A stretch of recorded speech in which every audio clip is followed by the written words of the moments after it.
सनातन धर्म में श्राद्ध पितृपक्ष में अपने पूर्वजों को याद करने के लिए वैदिक अनुष्ठान किए जाते हैं और उनकी आत्मा की शांति के लिए बहुत कम लोग इस कहानी को जानते हैं कि पितृपक्ष में दान क्यों किया जाता है और केवल कर्म के कारण ही पितृपक्ष को मनाने की परंपरा शुरू हुई। पुराणों के अनुसार पितृपक्ष में दान करने से आत्मा को स्वर्ग की प्राप्ति होती है। वीडियो में आगे हम जानेंगे दानवीर कर्ण से जुड़ी कथा के बारे में। प्रणाम दोस्तों, आपका स्वागत है हमारे YouTube चैनल रोचक कथाएं पर। कहानी को अंत तक सुनिएगा। कहानी के अंत में एक छोटी सी परीक्षा ये जानने के लिए रखी गई है कि आप कहानी को कितना ध्यान से सुनते हैं। ये जानना रोमांचक होगा कि आपने क्या स्थान प्राप्त किया है। तो शुरू करते हैं जानकारी से भरपूर आज की मजेदार कहानी, जिसका शीर्षक है कर्ण का दान। दानवीर कर्ण के बारे में सभी जानते हैं कि कर्ण देवी कुंती और सूर्य देव के पुत्र हैं।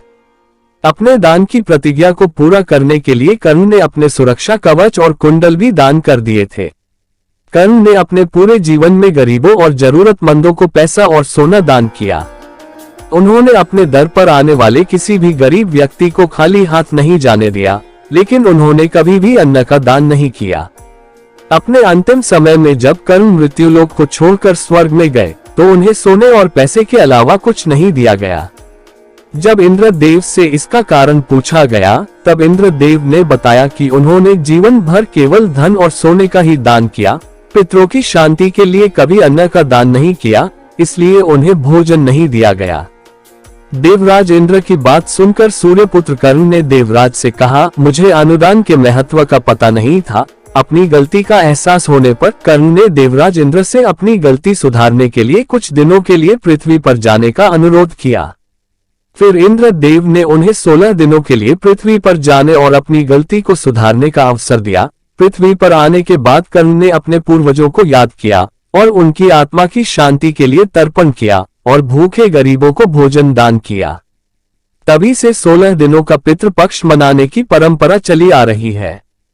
इस दिन लोग अपने पूर्वजों की याद में भोज का आयोजन करते हैं तथा अपने पूर्वजों की पसंद का भोजन किसी वेद पाठी पंडित को दान करना या किसी गरीब को दान करते हैं, जिसके फल स्वरूप पितृपक्ष का पुण्य फल प्राप्त होता है।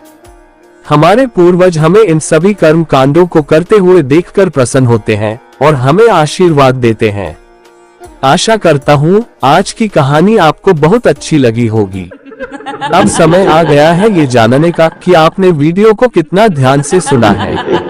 खेल शुरू होता है। अब दान की प्रतिज्ञा को निभाने के लिए कर्ण ने क्या दान कर दिया।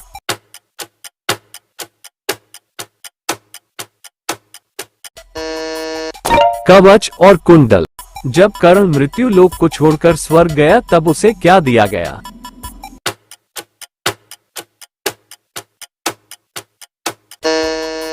सोना और पैसा।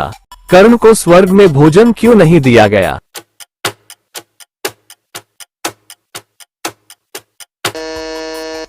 उसने अन्न का दान नहीं किया था। अपनी गलती को सुधारने के लिए देवराज इंद्र ने कर्ण को कितने दिन के लिए पृथ्वी पर भेजा था।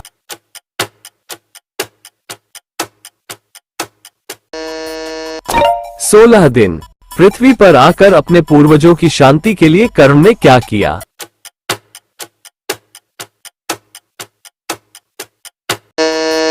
पितरों का तर्पण। आपको हमारी ये वीडियो कैसी लगी हमें कमेंट कर जरूर बताएं। यदि आपने अभी तक हमारे YouTube चैनल रोचक कथाएं को सब्सक्राइब नहीं किया है तो प्लीज सब्सक्राइब करें, साथ ही बेल आइकन को प्रेस करें ताकि आपको हमारी नई वीडियोस की नोटिफिकेशंस मिल सके। आपका कौन सा पद आया है हमें कमेंट करके जरूर बताएं। 3 राजाओं को हम अपने आने वाले वीडियोज में शाउट आउट जरूर देंगे। हमें Facebook, Instagram और Snapchat पर फॉलो करें, लिंक वीडियो के डिस्क्रिप्शन में मौजूद है। धन्यवाद।